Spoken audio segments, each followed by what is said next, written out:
கண்மணி அன்புடன் சீரியல்ல அன்போட அம்மா சாமி முன்னாடி நின்று இவ்வளவு நேரம் ஆச்சு என் பையன் ஒன்றும் வீட்டுக்கு வரலையே, உனக்கு என்ன ஆச்சுன்னு தெரியல கடவுள், நல்லபடியா அவன் வீட்டுக்கு வந்து சேரணும், உனக்கு எந்த பிரச்சனையும் வரக்கூடாதுன்னு வேண்டிட்டு இருக்க. அங்க வந்து அன்போட அண்ணனும் அண்ணியும் அவங்க அம்மா கிட்ட எடுத்து பேசுறாங்க. என்ன நீங்க எப்ப பார்த்தாலும் அன்பு நல்லா இருக்கும் நல்லா இருக்கும் பூஜை பண்ணிட்டு இருக்கீங்க, அப்ப நானும் உங்க பையன் கிடையாதா, அன்பு தான் உங்களுக்கு பையனா, எப்ப பாரு அவனுக்குனே தனி கவனம் செலுத்துறீங்களே, எனக்கெல்லாம் ஏமா எதுவுமே பண்ணலையாமான்னு கேட்க அன்போட அம்மாவோ கோவப்பட்டு, பேசாதரா வாய மூடு, நீ இந்த வீட்டுக்காக எதுவுமே பண்ணது கிடையாது, ஆனா உன் தம்பி அப்படி இல்ல, இத்தனை வருஷமா வந்து ஓடி ஆடி வேலை செய்யறான், இந்த குடும்பம் நல்லா இருக்குன்னா அவனும் ஒரு காரணம், நீ படிச்சு முடிச்சு 16 வருஷமா ஆச்சு, நான் இந்த 16 வருஷத்துலயுமே நீ ஒரு நல்ல வேலைக்கும் போல, பொண்டாட்டிக்கு நீ ஒரு நல்ல புருஷனாவும் இல்ல, அப்பா அம்மா கிட்ட இருந்து வாங்குற பணத்தை தான் குடும்பத்துக்கு நீ செலவு பண்ற தவிர உன்னால சுயமா சம்பாதிச்சு உன் குடும்பத்துக்கு செலவு பண்ண முடியல, உனக்கு அன்பு எவ்வளவு மேலு. அது மட்டும் இல்லாம அன்பு ஒரு டயபெட்டிக் பேஷண்ட், அவனுக்கு எப்போ லோ சுகர் வந்து எங்கேயா மயக்கம் போட்டு விழுந்துருவாங்களோ அதை நினைச்சு நினைச்சு நான் பயப்படுறேன், நீ எங்கேயாச்சும் வெளியே போனா கூட நீ திரும்ப வீட்டுக்கு வந்துருவோன்னு எனக்கு தைரியம் இருக்கு, நான் அன்பு நினைச்சு பயப்படுவேன், எங்கேயாச்சும் கீழே வந்துட்டானா அவனுக்கு என்ன ஆகுமோன்னு எனக்கு இப்போ கூட பயம் இருக்கு, நீங்க ரெண்டு பேருமே எனக்கு முக்கியம் தான், அன்பு மேல மட்டும் நான் கொஞ்சம் தனி கவனம் செலுத்துறேன், இதை ஒரு பொறாமையா நினைச்சு பேசாதங்கிறாங்க. தோ உன்னை கெடுக்கிறது யாருன்னா உன் பொண்டாட்டி தான், அவன் மட்டும் ஒழுங்கா உன்னை அடிச்சு வேலைக்கு அனுப்பியிருந்தானா இதெல்லாம் பேசிட்டு இருந்திருக்க மாட்டேன் அப்படின்னு சொல்ல, உங்களோட மருமகளோ அத்தை அப்படிலாம் ஒன்றும் சொல்லாதீங்க,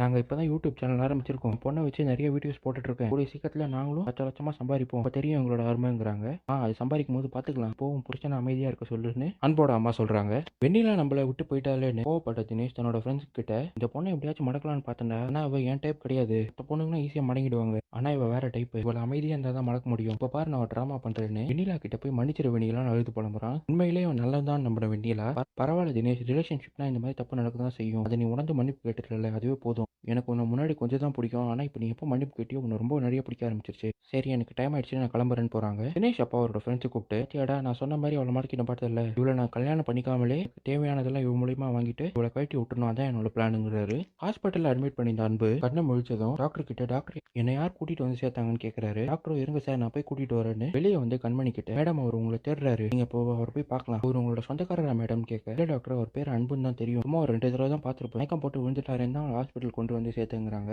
டாக்டர் ஆச்சரியப்பட்டு, பரவாயில்லையே மேடம், இந்த காலத்துல ஒருத்தருக்கு ஒருத்தர் உதவி செய்யாத நிலையில நீங்க யாரும் தெரியாத ஒருத்தரை கொண்டு வந்து அவரை காப்பாத்திருக்கீங்க, உங்களை அவர் கூப்பிடற போய் பாருங்க மேடம் அனுப்பிச்சு விடுறாரு. கண்மணி உள்ள போனோடனே அன்பு பாதி மயக்க வந்திருக்காது வெண்ணிலான்னு நினைச்சு, மேடம் உங்களை எனக்கு அப்பவே ரொம்ப பிடிக்கும், இங்கே தான் என்ன காப்பாத்துறீங்களா, ரொம்ப தேங்க்ஸ் மேடம், எங்கேயும் போயிடாதீங்க மேடம் இங்கேயே இருங்கன்னு மயக்கத்திலே பேசுறாரு. அந்த நேரம் பார்த்து அன்போட போனுக்கு அவர் தம்பி கால் பண்ண, கண்மணியும் அந்த கால் எடுத்து, சார் உங்க அண்ணன் ரோட்ல மயங்கி விழுந்துட்டாரு, நான் தான் அவரை கொண்டு வந்து ஹாஸ்பிட்டல் சேர்த்துருக்கேன், சீக்கிரம் கிளம்பி வாங்கன்னு விஷயத்த அவர் தம்பிக்கிட்ட இன்ஃபார்ம் பண்றாங்க. இதுதான் இன்னைக்கு எபிசோட நடந்தது.